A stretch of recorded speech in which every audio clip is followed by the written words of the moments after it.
Mbappé, Messi, Neymar, tous les trois ont marqué ce soir, c'est souvent synonyme d'une belle soirée, d'une belle réussite pour le Paris Saint-Germain et pourtant, malgré ce score, malgré cette nouvelle victoire du PSG en Ligue des Champions à l'extérieur, cette soirée est loin d'être parfaite, elle est même plutôt frustrante et c'est toujours très particulier de se retrouver donc pour débriefer avec cette sensation d'inaccompli, d'inachevé, ou du moins la sensation que ce Paris Saint-Germain qui dispose de tellement de talent, de tellement de génie, aurait pu encore une fois faire beaucoup mieux. Salut à toutes et à tous, c'est Théo de la chaîne Canal Supporter, très content de vous retrouver aujourd'hui pour ce nouveau débrief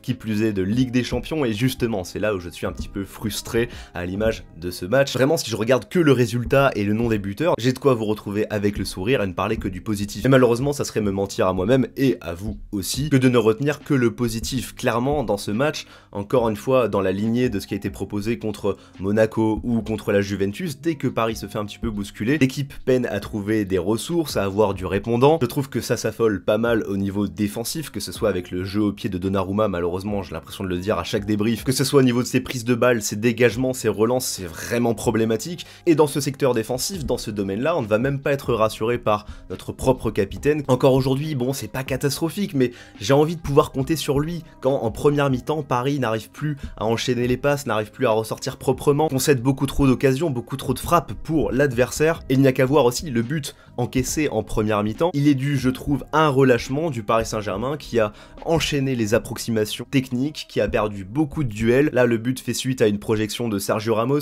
qui demande la 1-2 dans l'axe avec Verratti. Une 1-2 qui va être très compliquée, qui nécessite de mettre le ballon en l'air. Verratti tente sa chance, on sait qu'il aime ce genre de prise de risque. Là, pour le coup, ça ne fonctionne pas. Le ballon est directement repris par l'adversaire, il centre. Ramos, lui, n'a pas fait l'effort pour se replacer. Il revient au petit trot et c'est Vitinha qui se retrouve au marquage juste derrière Marquinhos, et pour le coup Donnarumma ne peut rien faire. Juste avant de poursuivre dans mon analyse, et bien sûr qu'on se reconcentrera aussi sur les buts marqués du Paris Saint-Germain, t'en as quand même 3 à te mettre sous la dent, de plutôt jolis buts, de plutôt belles inspirations aussi. Et juste avant, du coup, je vous invite comme à chaque fois à manifester votre soutien envers la chaîne, envers le travail qui est fourni sur l'ensemble des réseaux de Canal Supporter. Pour ce faire, c'est très simple, il vous suffit de commenter, de liker et de vous abonner à la chaîne. Un petit clic pour vous d'une petite seconde qui nous récompense pour des heures de travail. On en revient au match avec Paris qui s'est fait bousculer en première mi-temps, qui a essayé de forcer un petit peu son football pour revenir, pour forcer aussi une réaction et pour sortir la tête hors de l'eau. Paris aujourd'hui s'est reposé sur son milieu très travailleur, Verratti, Vitinha, et pour être décisif, on s'y attendait,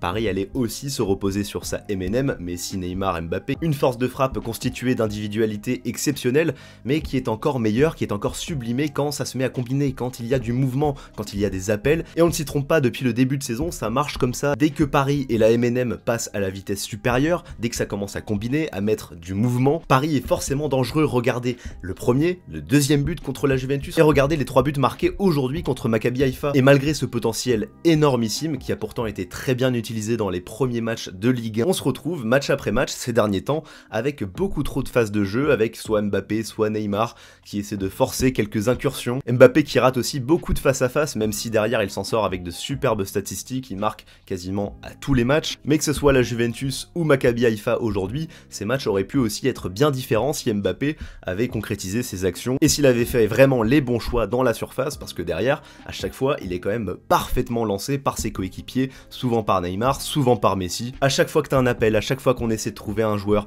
dans la profondeur, et ça a été le cas encore une fois avec le but de Neymar qui est parfaitement servi par Verratti, le but d'Mbappé aussi, c'est une passe en profondeur de Messi, et le but de Messi lui-même, bon, c'est un petit peu avec de la réussite, mais c'est grâce à un décalage d'Mbappé. Encore une fois aujourd'hui, Paris s'en sort grâce à son génie et aurait dû se mettre à l'abri bien plus tôt. Certes, la mission est accomplie, 2 sur 2 c'est très bien, Paris n'a toujours pas connu la défaite sous Christophe Galtier. Maintenant, malgré cette très belle série, j'observe aussi un certain sentiment de suffisance, et je me pose donc la question suivante, comment ça va se passer face à de plus grosses équipes? Et c'est là où je m'inquiète, et en même temps, pas tant que ça, car on le sait avec Paris, la vérité d'un match n'est pas celle du lendemain. Le premier gros test de la saison représentera Benfica qui vient de s'imposer à Turin, et qui est donc à égalité de points avec le Paris Saint-Germain. Enfin, on peut aussi s'interroger au niveau du turnover, que ce soit dans cette même rencontre, mais de façon générale pour Christophe Galtier et ce Paris Saint-Germain. Les changements ont été une nouvelle fois très tardifs aujourd'hui, alors que Paris était en difficulté, ça aurait été bien d'avoir un petit peu de sang neuf et de changer un petit peu la dynamique. Le problème, c'est que c'est un cercle vicieux, alors que Paris a recruté pour avoir un banc de qualité, pour pouvoir permettre et favoriser un turnover en gardant de la qualité à un certain niveau d'exigence. Le problème, c'est que tu as certains joueurs comme Soler et Fabien Ruiz qui sont arrivés très tard, en fin de mercato, qui ne sont pas encore acclimatés. Et c'est là aussi que j'attendais de ce match, d'entre deux matchs de Ligue des Champions finalement, ce match face à Brest, pour voir de nouvelles têtes et pour faire souffler aussi certains joueurs qu'on voit depuis le début de saison. Et alors c'est un petit peu à double tranchant, c'est très bien parce que tu développes des automatismes, t'as un 11 qui se connaît très bien, qui peut faire très mal, mais seulement voilà, quand ce 11 est un petit peu moins bien, t'as beaucoup moins de possibilités, car tu ne sais pas ce que peuvent donner Ekitike, Soler, Fabien Ruiz, Mukiele qui a eu peu de temps de jeu avant ce match, là il a vraiment pas été intéressant je trouve aujourd'hui, et ce turnover représentera donc un enjeu assez capital je trouve pour la suite des échéances de Christophe Galtier. Voilà pour ce débrief de ce Paris Saint-Germain Maccabi Haïfa, j'espère que ça vous aura plu, n'hésitez pas évidemment à partager vos impressions dans les commentaires, parce que oui c'est le jeu, c'est un débrief que je fais à chaud juste après le match, donc forcément s'il y a des éléments qui m'ont échappé, n'hésitez pas à les proposer dans les commentaires. Allez c'est tout pour moi, c'était Théo pour vous servir, on se retrouve très bientôt et ciao tout le monde.